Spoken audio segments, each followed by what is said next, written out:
When I bought my home, the garage was my sanctuary. Inside sat my pride and joy, a McLaren I had worked years to afford. It wasn't just a car, it was a symbol of sacrifice, long hours, and discipline.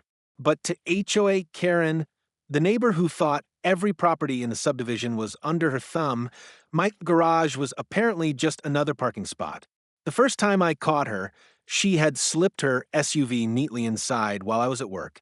Her excuse? There wasn't enough street parking, and it's not like you were using it. I gave her a stern warning, but she smirked as though my words carried no weight. Days later, it happened again, and again.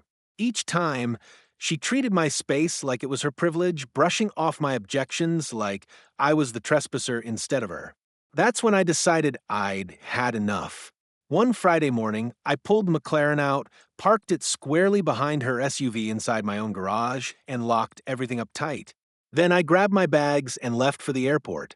A week-long business trip had just become a lesson in boundaries for Karen.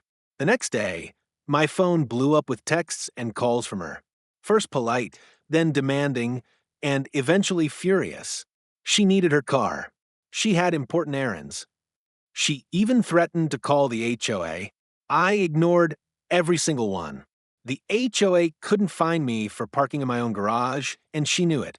For once, she wasn't holding the power. By the third day, her desperation grew. Mutual neighbors told me she had been taking Ubers and asking people for rides, fuming every step of the way. She even tried to get a locksmith to open my garage, but he refused when he learned she wasn't the homeowner. The best part? The HOA president called me to apologize for her behavior and promised disciplinary action against her.